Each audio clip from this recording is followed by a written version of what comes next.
How's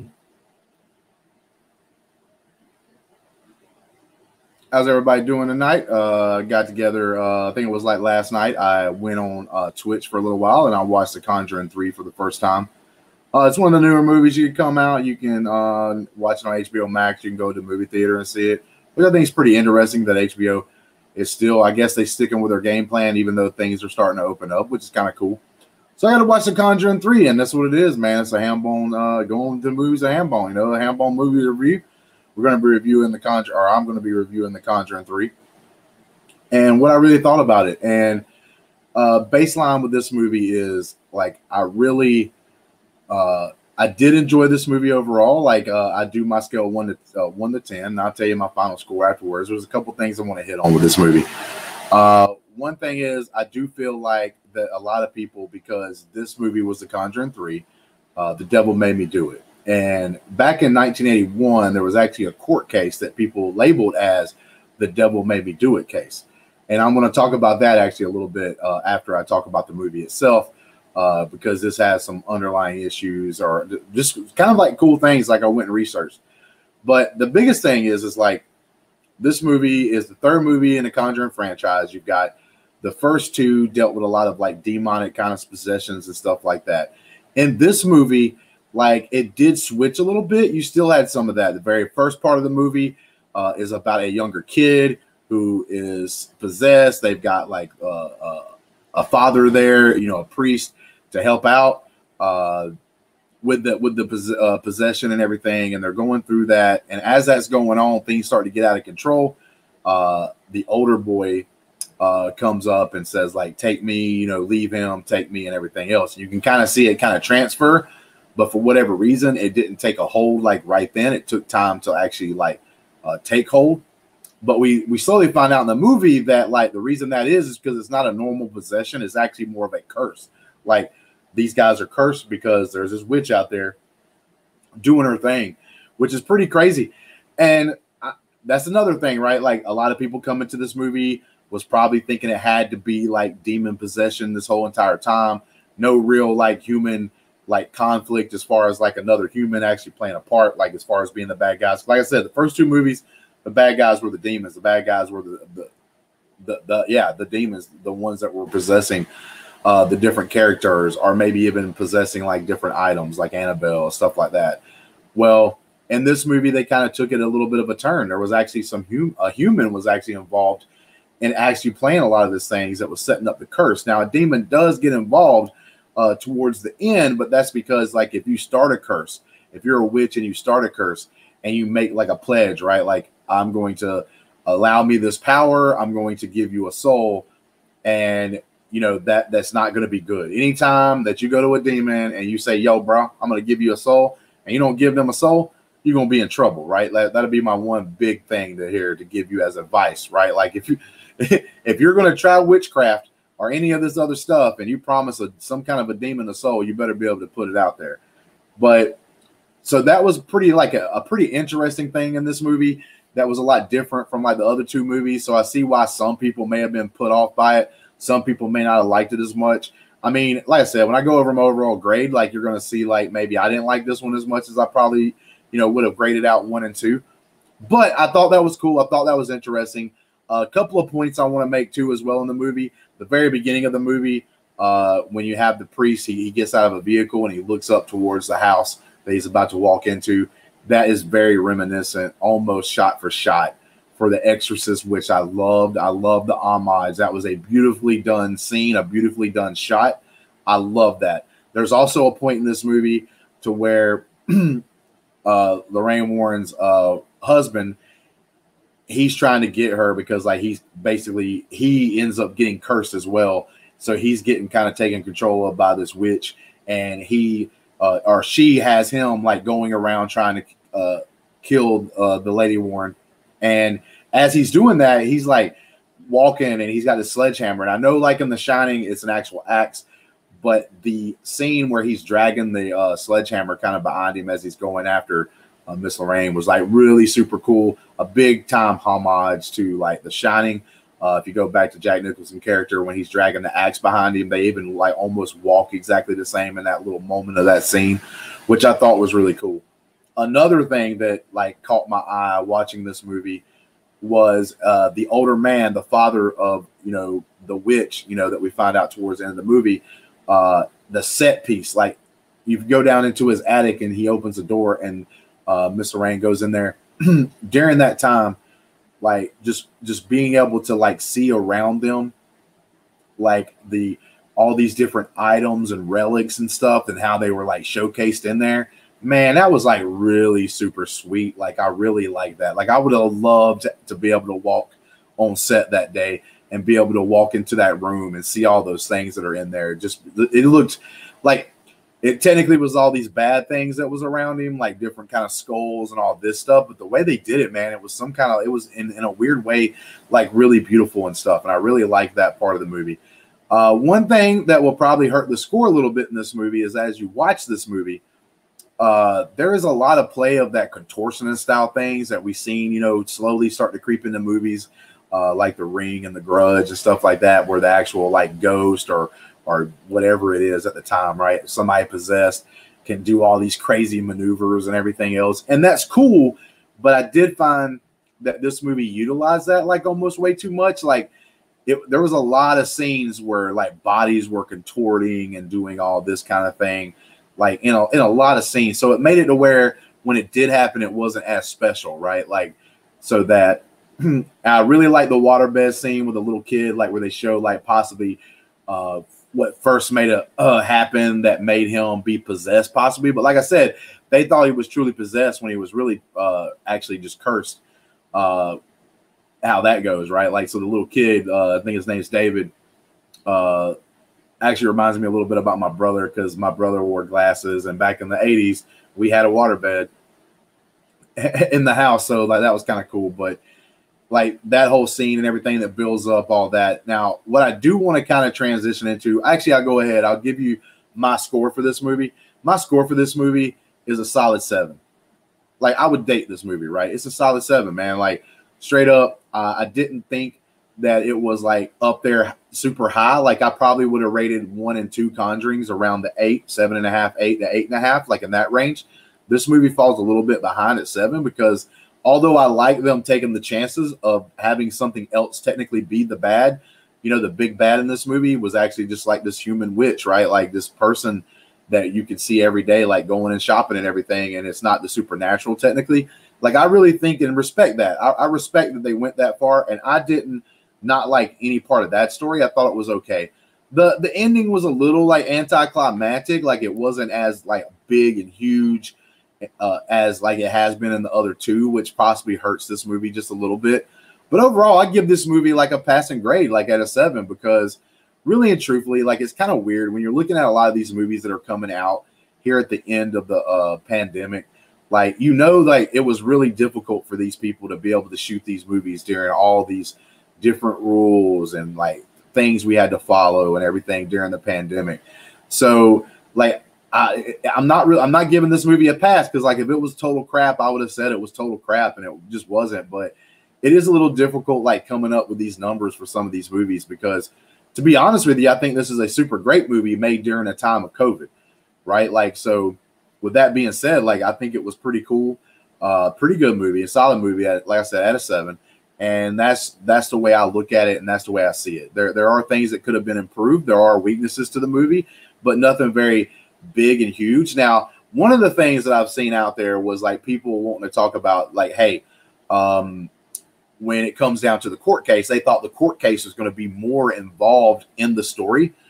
And I kind of understood that, right, whenever I first started watching it. But after I watched this movie, I was like, you know what, I'm going to do a little research. And that's going to be kind of the fun thing here, is like a little bit of research with this movie was that I went back, looked at the real true court case. So there was this court case of this gentleman that plays the like teenage, probably early 20s or whatever.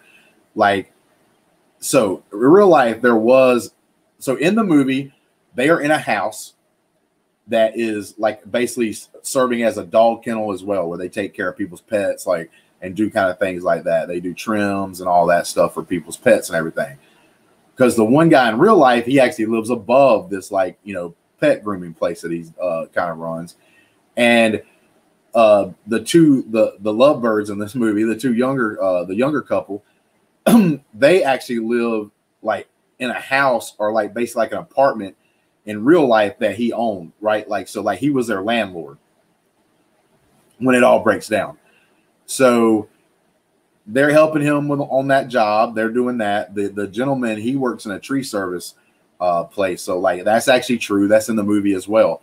Another thing that coincides with the movie and the court case was that once he does the killing, he was found like 2 miles away from the home, just kind of like walking around like you see in the movie. So that's the same. Now that's a lot of the things right there are really similar that's in the movie and actually in the court case. And the crazy thing about this is that the little kid, David with the glasses, he actually does play a part in a real court case, not like as far as the case of the murder, but there was evidence of like them having preachers and people come and bless the house because this kid, this 8-year-old kid, was like literally going through some things. Like he was actually going through a lot of this stuff. And like they said that they could see him like shaking on his own, involuntary, saying that he was getting choked. And then like they'd look at his neck and his neck would be red and stuff. Now, this is things and accounts that the Warrens were actually part of. The Warrens actually played a part in this 8-year-old's actual like possession, like exorcism, right? Like, so that actually, like, whether you believe he was like actually possessed or not, it's another thing. But there is actually like evidence of this family having this exorcism for this 8-year-old boy with different priests, with the Warrens there and everything else. Like that actually is like documented, right? Like I said, you might not believe that there was a true exorcist happening. That doesn't really matter here. Like the thing is like that did occur. Like that family, at least at that moment, believed that, right? So like they did their thing.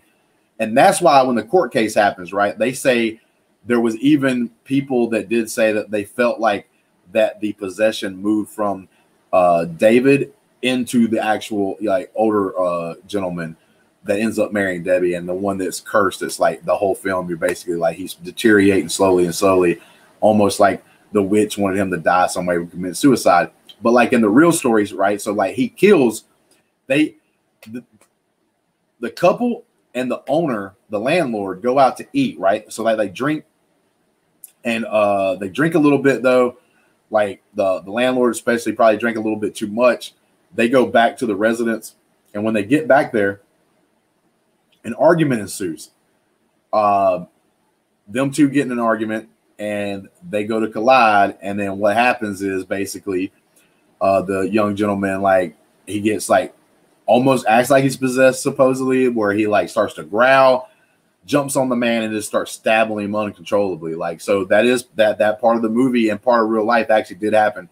He did stab him multiple times in some gruesome ways. So that part actually is true as well, like in the movie, and as far as it goes in the like real story.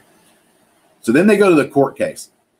The Warrens were like, he was possessed, right? They're the ones that came out in the public and actually said that he was possessed during this and let it be known. The lawyer for the case actually comes out and says, like, look, we're going to claim innocence from possession. The judge, on the other hand, says that no, that's nothing that we can technically prove. It's unscientific. Like, this has really never been done before. We can't have a court case like that. So what the defense basically does is turns it into more of a self-defense type thing. But other than that part, the actual trial itself was uneventful. So now, after I go back and do research, I really understand why they didn't actually have the court cases being a part of this story. Because other than that, like maybe that argument you would have from the lawyer and the judge about can we do this about possession or can we not kind of thing, like it really, after that, it becomes a regular court case. He does get charged with like first-degree manslaughter, which normally is 10 to 20 years. The dude went through like his entire run in jail, like as a, basically everybody says like an honorary, like this really good citizen, like that really good person, like the whole time in jail for like 5 years. He actually gets out in 5 years. He doesn't even serve the full sentence because he gets out for good behavior after 5 years. Him and his wife, because they did get married while he was in jail, him and his wife actually always has proclaimed that the possession thing was real, that he was possessed. That's what happened. They don't back up on it. Now, some of his family and some of her family do say that they don't think there was anything to do with the possession, that he wasn't possessed or whatever. They kind of balk at it. But I will say that the married couple, they have always stood behind the story that he was possessed. Now, I kind of get it, like why they would maybe do that, because like it makes him look better, right? Like that he didn't actually just kill in cold blood. There was something wrong with him or whatever had happened. But still, like, it is weird that this dude like commits this murder, and it's a pretty heinous murder, like pretty heinous crime. Like I think he did, like in real life, stab the dude multiple times, maybe even close to 20 to 22, like they put in the movie.